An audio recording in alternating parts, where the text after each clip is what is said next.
welcome, and thank you all for being here today.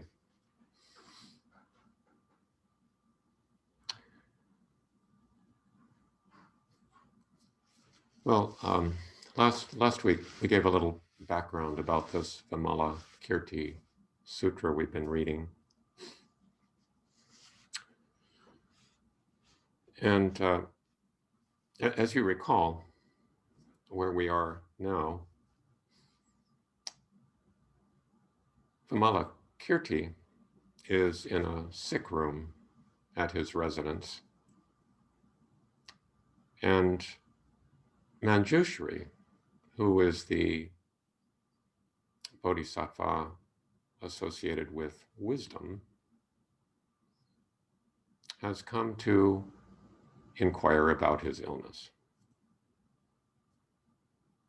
And they have a conversation about illness, with Manjushri asking Vimalakirti questions. Now, Vimalakirti, well, if you look at Mahayana literature in general, one of the characteristics of it is that it is, I would say, disruptive of notions. If you look, for instance, at the Heart Sutra, where it starts out,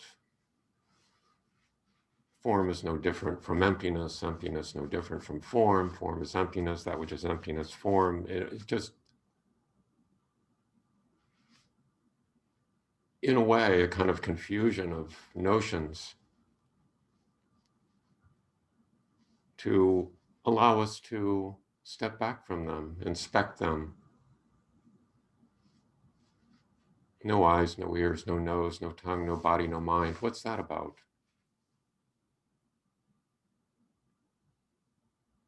And Vimalakirti in this sutra serves as the chief disruptor of notions. And in this section, there's a discussion about the notion of illness and how we respond to illness. And Manjushri asks,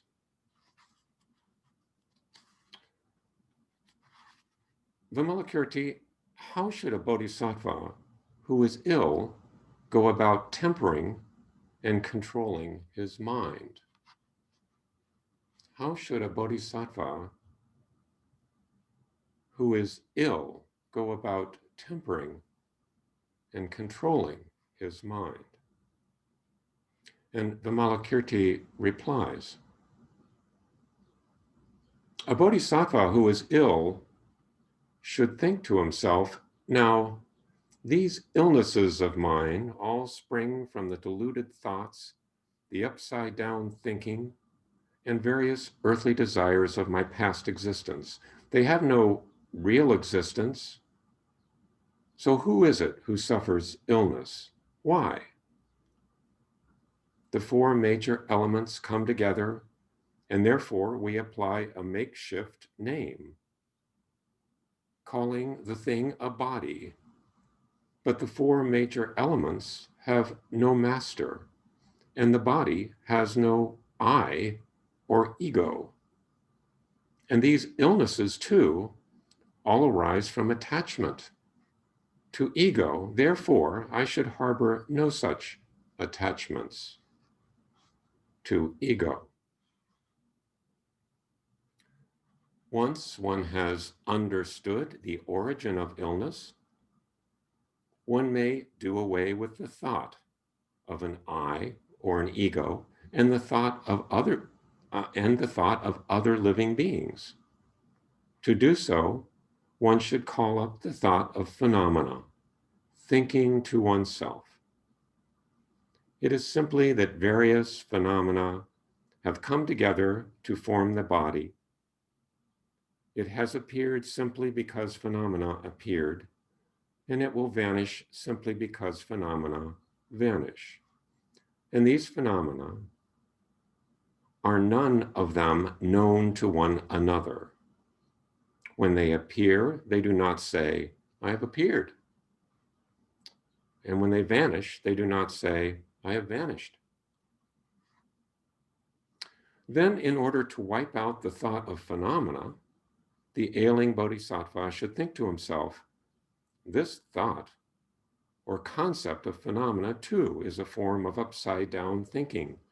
And upside down thinking can lead to great misfortune. I must rid myself of it. But how to rid myself of it? By ridding myself of thoughts of I and mine, which means ridding myself of dualism.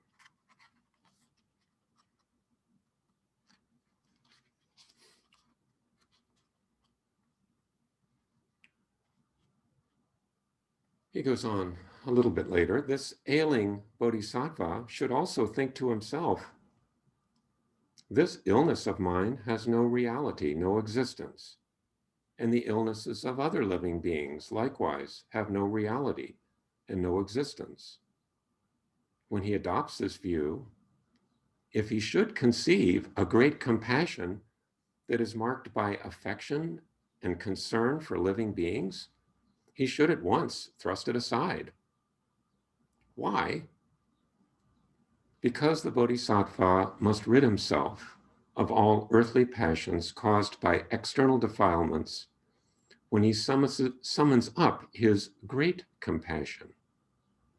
If his compassion is marked by affection and concern, then he will have feelings of weariness and revulsion toward the realm of birth and death.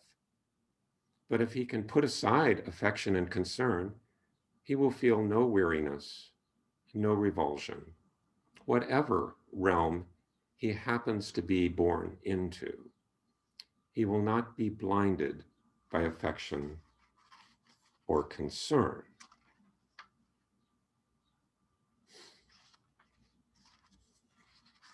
And finally, Manjushri, the ailing bodhisattva, should view all phenomena in this way, and he should view the body and realize that it is marked by impermanence, suffering, emptiness, and absence of ego.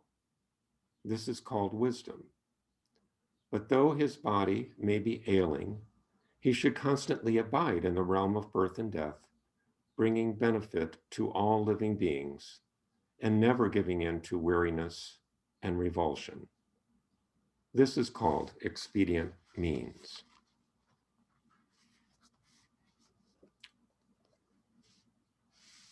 So that's a lot to think about. And some parts of it are, I would say, disturbing. I mean, when he talks about not having affection and concern taint one's compassion, what is he talking about? When he talks about illness not being real, what is he talking about? Well, I think we all experience at times pain and loss of function. These are certainly phenomenal realities. Pain, either mental or emotional, mental pain, physical pain, loss of function in various ways.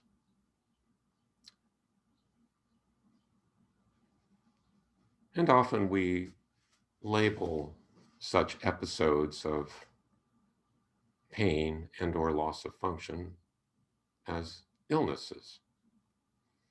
And we classify them in very complicated ways.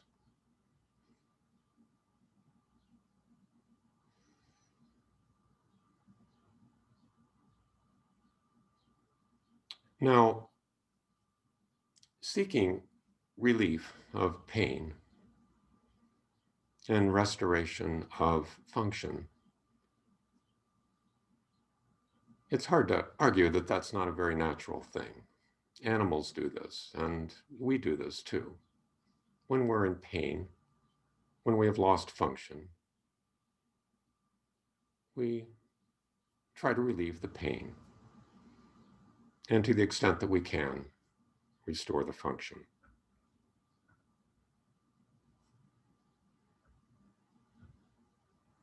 And when we witness such pain or loss of function in others, there is a natural impulse, often, to try to do what we can.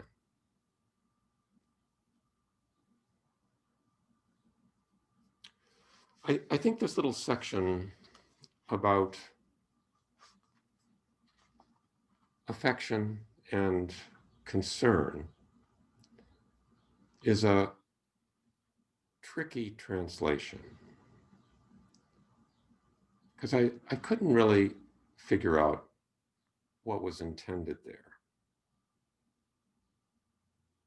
What's wrong with affection and concern? So I went to another translation by Robert Thurman, and it's somewhat different.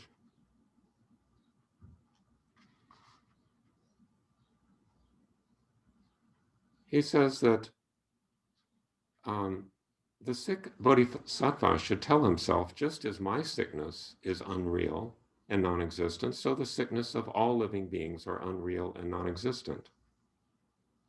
Through such consideration, he arouses the great compassion toward all living beings without falling into any sentimental compassion. Sentimental compassion. So Thurman uses the phrase sentimental compassion instead of compassion without affection or compassion with affection and concern. And furthermore, he provides a footnote to the Sanskrit word that these translators are working with.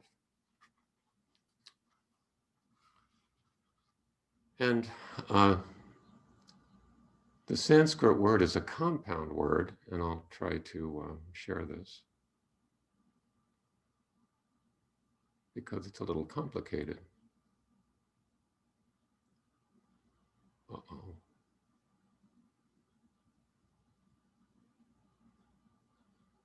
Here we go. Anunaya Drishti Karuna, a compound word made up of 3 parts. Karuna being compassion. Many of us are familiar with that. It's often used as a first name in India. Karuna, compassion. And he translates in the footnote this word to mean compassion of emotional conviction, sentimental compassion. Now, Anunaya is a complicated word, but it sort of points toward showing adoration or courtesy to someone. Drishti is gaze directed to a single object. And karuna is compassion. So I think the kind of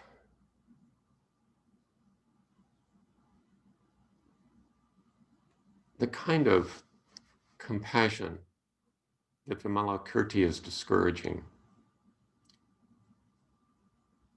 it's subtle, but it's the kind of compassion where one identifies a victim and becomes the savior. There's a Zen story, which I think is to the point here. And in this Zen story, there are 2 monks talking with one another, and one asks a question, the other responds. a common format for Zen stories. So Yunyan, excuse me, asked the question, how does the Bodhisattva Avalokiteshvara, the Bodhisattva of compassion, who is often depicted with many hands and arms and an eye in the palm of each hand so that she can see those who are suffering and tend to them. How does Avalokiteshvara use those many hands and eyes? How does she use them? And Dawu responds, it is like someone reaching up in the middle of the night behind her head for the pillow.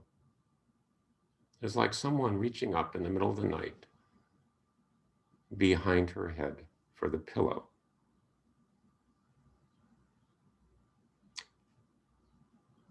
In other words, no fanfare,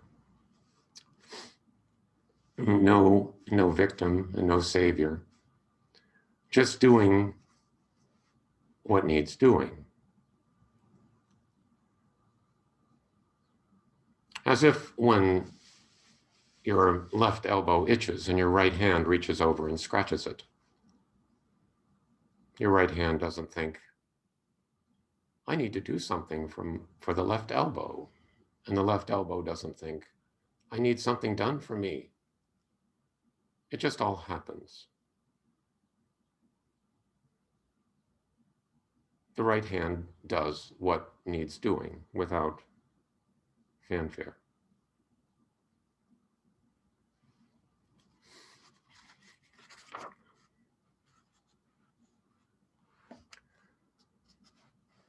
So I think when Vimalakirti is talking about great compassion, the Sanskrit being Mahakaruna,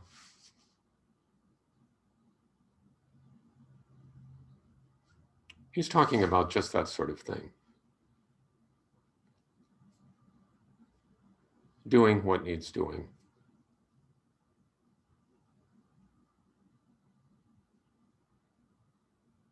And so that when we witness pain, loss of function in ourselves or in others, we just do what needs doing. And that he would refer to as compassion associated with wisdom.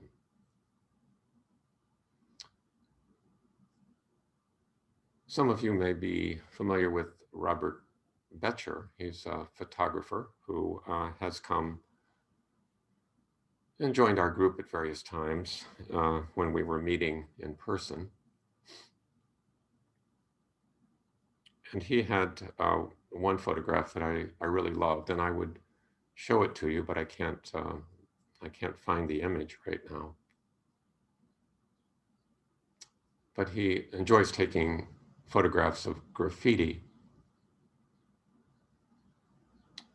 And he found on a store window where someone had taken a diamond ring, probably some piece of diamond, and cut into the glass, "Oh no," with exclamation points.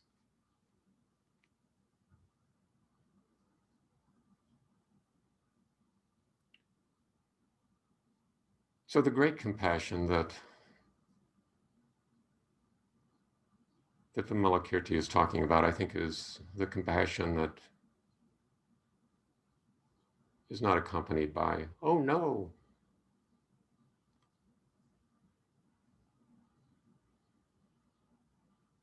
And just tends to the needs of the moment.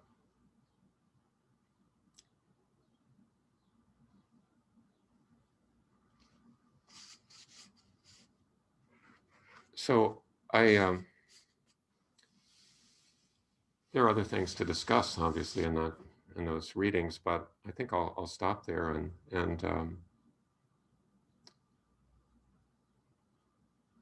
just see what other people have to say about illness, responding to illness. What is illness? Illness is, of course, a concept. It's something that's inevitable. We're all of the nature to have ill health at one time or another, if not this, that.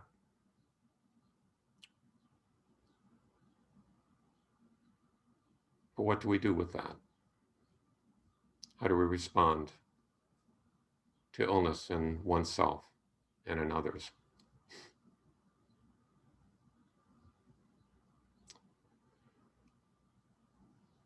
Topical at this time. So I think I will at this point stop, and we can break up into smaller groups, maybe about 4 of them or so, and of course you can discuss whatever you want in your smaller groups, but perhaps think about some of these issues, and then we can reconvene after about 10 or 12 minutes or so, and share thoughts. So thank you for listening.